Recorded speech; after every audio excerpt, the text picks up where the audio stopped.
Hello fellow travelers, my name is SG and welcome to the channel. Today we'll be doing a quick review on the new Scott Pilgrim Takes Off series on Netflix. It is a sequel to the original Scott Pilgrim vs. the World movie, and not really the book, but we'll get into that in a minute. Right now, I want to say happy Thanksgiving to you all. I know tomorrow is Thanksgiving, or depending on when you watch it, it might be after Thanksgiving. And yeah, let's get started, shall we? Now, the story is one of the greatest examples of a bait and switch I have ever seen. Because if you're a fan of Scott Pilgrim vs. the World, you most likely have seen the trailer for Scott Pilgrim Takes Off. And it portrays it as just being a retelling of the original book and the original movie, with the main character being Scott Pilgrim. But we quickly learn, right at the end of episode 1, that that's not the direction we're going. We are going through Ramona's story. A story where the titular character, Scott Pilgrim, is missing throughout the majority of the season. And I gotta say, that's a very interesting take. It's a very fun idea to focus on all the side characters and learn more about them. You suddenly start liking other characters that you never would have thought. That some that seem just like your base villains or just minor characters suddenly become more important in the way they present themselves or the way that they show themselves to others. It's a very fun and very neat idea, and I respect it for what it is. It's definitely the idea of a video game add-on or a DLC, as I've heard people call it. But I would call this kind of like an added ending, like a weird situation like that.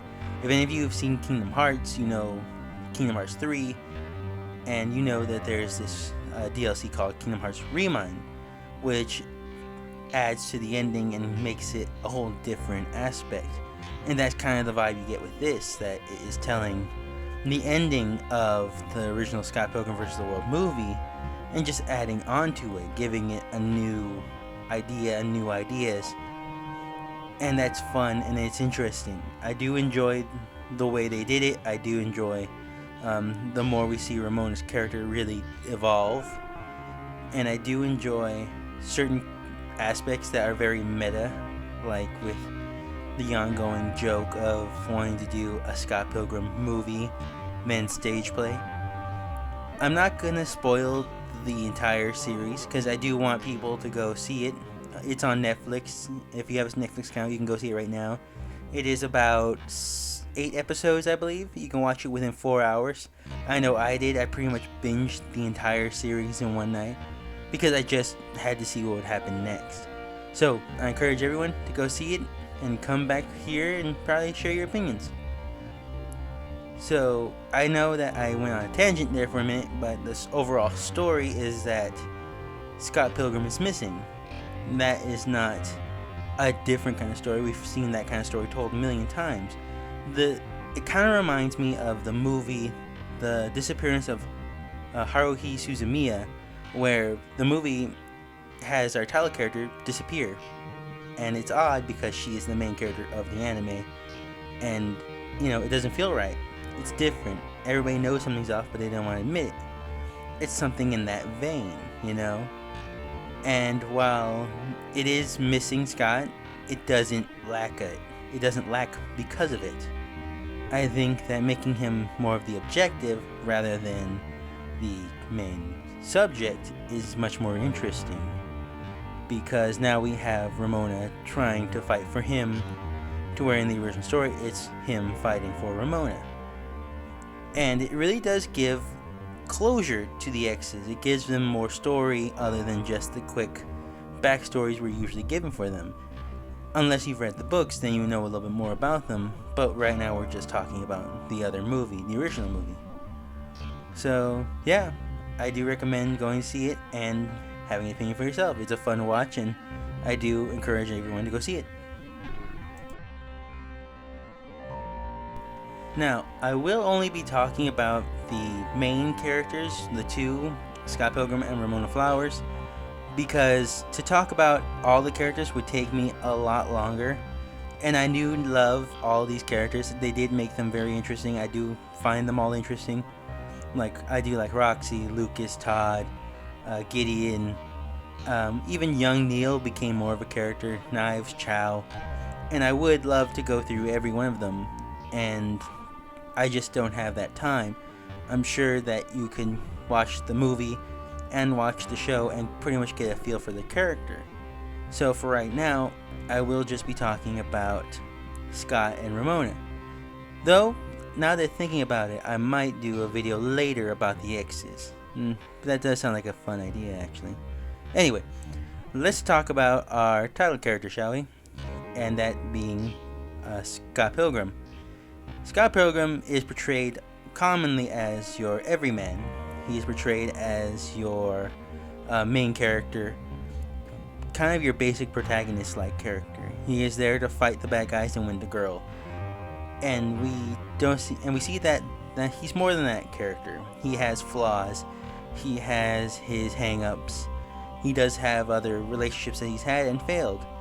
And that's kind of the idea for the movie, that we can see him kind of grow. And this series is really showing him not grow, but rather mature. Like I said, he's not really that much in it, but the parts that are in it make longtime viewers and readers kind of see him grow a little bit more than what he could possibly have. And I think that's part of Scott's journey in the series. It's more of just making him grow rather than just having him be player one, both figuratively and quite literally. Ramona Flowers is the love interest to Scott Pilgrim in most versions of the story, in both the game, books, and movie. But in this one, she does take center stage as our main protagonist, and it does work surprisingly well. She does try to keep that Mystique-like character we do see in the movie, but it's explored more and makes her more of a person than I expected. You grow to like her, you grow to enjoy seeing what she does next, whether it be something silly or whether it be something serious. And she develops a lot in this series with her exes, and that's something that takes a lot of work, We do see her develop as a character and realize certain things about herself that you probably wouldn't have just being a movie or in the comics. So it does add to her story, and I do respect that, and I can see that adds to the reason why they did the show like this. It does make it different, and it does make sense.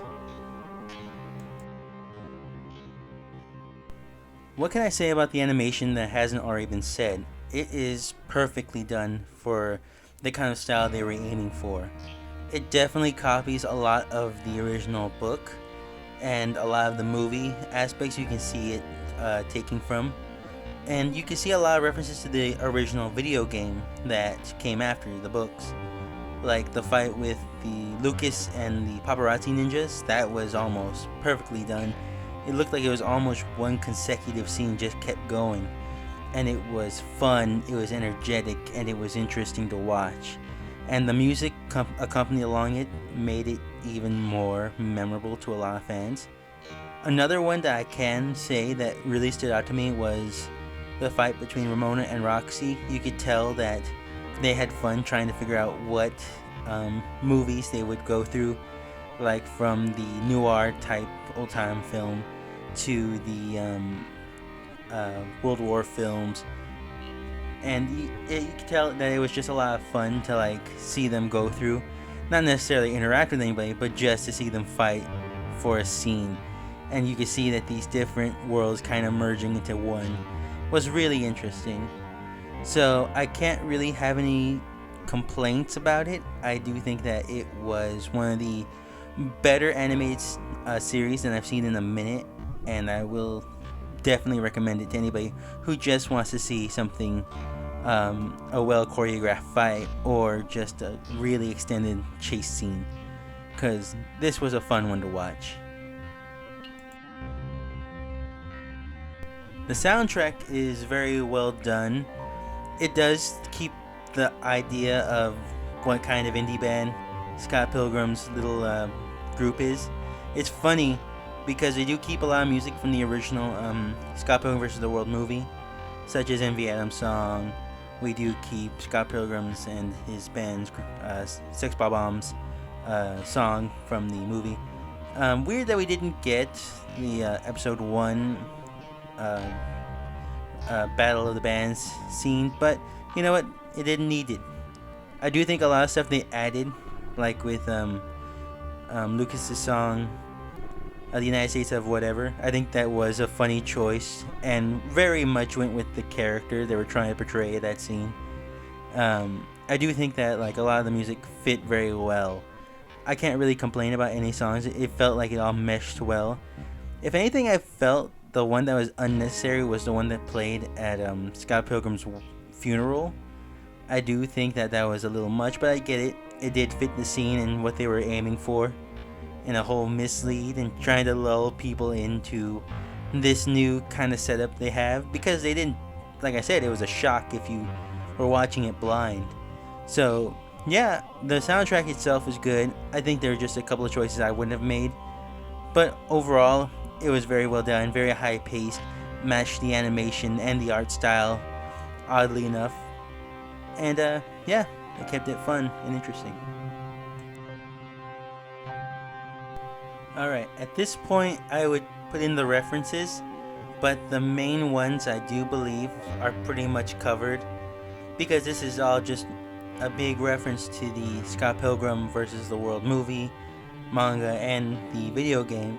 So there are a lot, but I can't really count them all down. So, you know, other than Edgar Wright's character being Edgar Wrong, which is pretty funny to add, and you would slip and you miss it. But I think the bigger thing you want to get from this is the meaning they tried to throw into this, and that it was interesting, and it definitely went with the themes of Scott Pilgrim vs. the World and the books, movies, games, you know, all of them. And that is growing up, getting past your past, you know. And I do think that they're showing it more with Ramona Flowers, and in a weird way it should have been, because they're all her exes. They're all the ones attacking Scott. Scott has no real stake in this other than he wants to be with Ramona. So the idea of giving the time to talk about the characters and their how they've been stuck in this situation, from Roxy to Lucas to all of them, even Ramona herself finding that she had been stuck in this repetitive cycle of, you know, getting with somebody and hurting them. And that's kind of this idea of the whole series, that she kind of realizes that she's been doing that. And the point of this series in itself is more of maturing, not staying who you are and not just getting past your past, but learning from it, growing from it, and kind of saying, yes, I made my mistakes, but I think I can be a better person than the person I was then or could be now. And, you know, that's a very impactful story. That's a very interesting kind of idea to take upon it. So, yeah, if I had to say that whatever I thought was the meaning of this series, and should it have existed as a continuation of the original Scott Pilgrim vs. the World movie, the answer is yes. This does need to be something that's told and said, because it does add to the overall themes of the original Scott Pilgrim vs. the World, and kind of increases it that much, showing them people they are, showing them people they were, and showing the people they could be, and showing that they really don't want to be any of them. They want to be somebody they can be proud of, they can love, and that someone that they think is deserving of it. And that's a story that's interesting to me.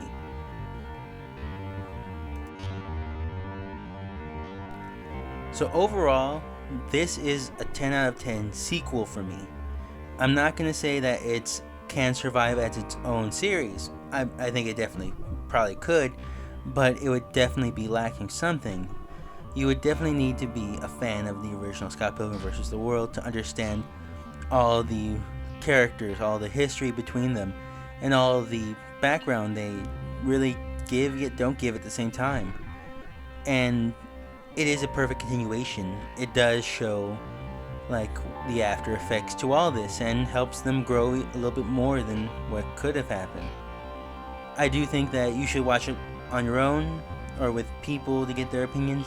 If you do, please come back here and discuss what you think all this means and what you thought of the show, because it's a fun, high stakes kind of thrilling series. It's funny, it's action packed, and does have its tender moments.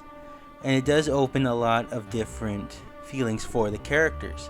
It gives you more of their sensibilities and more of their personalities. Like I said, there are characters you walk away kind of wanting to root for. They're kind of glad the original didn't happen in this one. That you probably would like to see a season 2. You're probably not, but it would be nice to see something more. Well, I hope you guys enjoyed this video. I did myself because, I like the Scott Pilgrim series. Please leave a like, subscribe, and comment down below. I would very much appreciate it. I would like to say happy Thanksgiving to all you all. I hope that you have a good one, spend time with family, or, just relax at home if you can. Yeah, I hope to see you guys soon and have a great day. Hoping to reach 100 before Christmas. And, yeah, see you later.